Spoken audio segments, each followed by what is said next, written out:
Dismantling global Hindutva, यानी पूरे विश्व से हिंदुत्व को नष्ट उद्ध्वस्त करना, इसका कोई समर्थन करे। बीफ की पार्टी केरल में युवक कांग्रेस सड़क के ऊपर गाय को काटकर बीफ की पार्टी करे, फिर हिंदू धर्म को मलेरिया, वायरस, डेंगू कहा जाए। और मैं विनम्रता से कहना चाहता हूं, इन्हीं शंकराचार्य जी को अखिलेश यादव जी की सरकार ने किस ढंग से मारपीट की थी, ज्यादा पुरानी बात नहीं है, उनके 2015 की बात है। और यदि भारत के इतिहास में किसी शंकराचार्य को दीपावली पर संध्या वंदन करते हुए गिरफ्तार किया गया तो कांची कामकोटि के शंकराचार्य जयेंद्र सरस्वती जी को किया गया था। और यह बात प्रणब मुखर्जी जी ने बाद में अपनी पुस्तक में भी लिखी कि उन्होंने कैबिनेट के अंदर इस बात को लेकर नाराजगी व्यक्त करते हुए कहा था कि क्या किसी इमाम को ईद के दिन गिरफ्तार करने का साहस कर सकती है हमारी सरकार, मगर ऐसा हुआ था। इसलिए इन घटनाओं पर समग्रता से विचार करें, एकांगी ढंग से नहीं, यानी आइसोलेटेड सेलेक्टिव होकर राजनीतिक दृष्टि से नहीं, व्यापक सांस्कृतिक दृष्टि से विचार करें। अभी जब हम मुस्लिम समाज की बात कर रहे थे, आपने दो उदाहरण दिए कि ये नायक होने चाहिए मुस्लिम, या आइडियल होने चाहिए मुस्लिम जगत के, मुस्लिम समाज के। आपने पूर्व राष्ट्रपति का नाम लिया एपीजे अब्दुल कलाम, और आपने नाम लिया आरिफ मोहम्मद खान का। आज तो मैं पूर्व उप राष्ट्रपति की बात सुन रहा था, हामिद अंसारी जी का।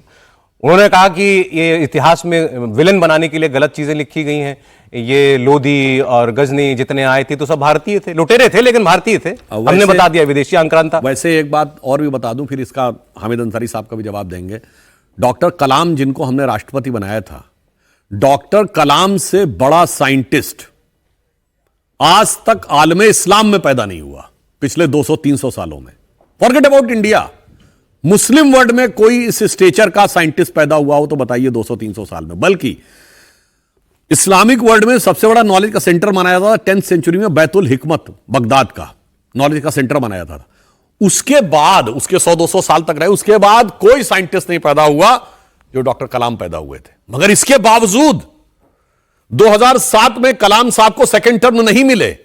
इसके लिए सारे सेक्युलर दल एक थे, सारे के सारे सेक्युलर दल एक थे। और उसी समय अफजल गुरु की क्षमा याचना के लिए भी सारे सेक्युलर दल एक थे। यानी उनके लिए अफजल गुरु बड़ा मुसलमानों का प्रतीक था और डॉक्टर कलाम नहीं थे।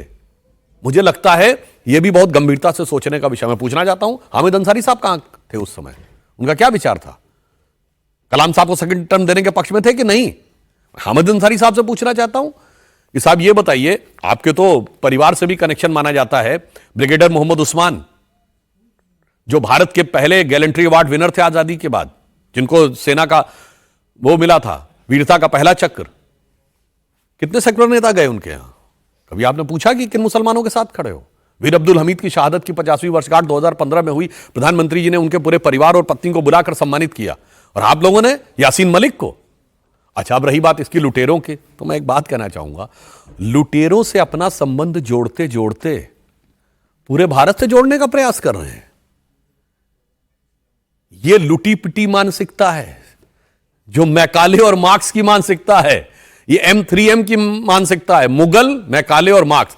और पढ़े लिखे व्यक्ति हैं हामिद अंसारी साहब, मैं उनसे पूछना चाहता हूं कि जितने मुगल बादशाह थे अलाउद्दीन खिलजी के बाद से, मुस्लिम बादशाह, सबने बगदाद का खुतबा पढ़ा है, बगदाद के खलीफा का खुतबा पढ़ के शासन किया है। अगर वॉइस राय कहते थे कि they are the representative of the king and the queen, तो वैसे सारे मुगल बादशाह कहते थे वो बगदाद के खलीफा के बिहाफ पे शासन कर रहे हैं।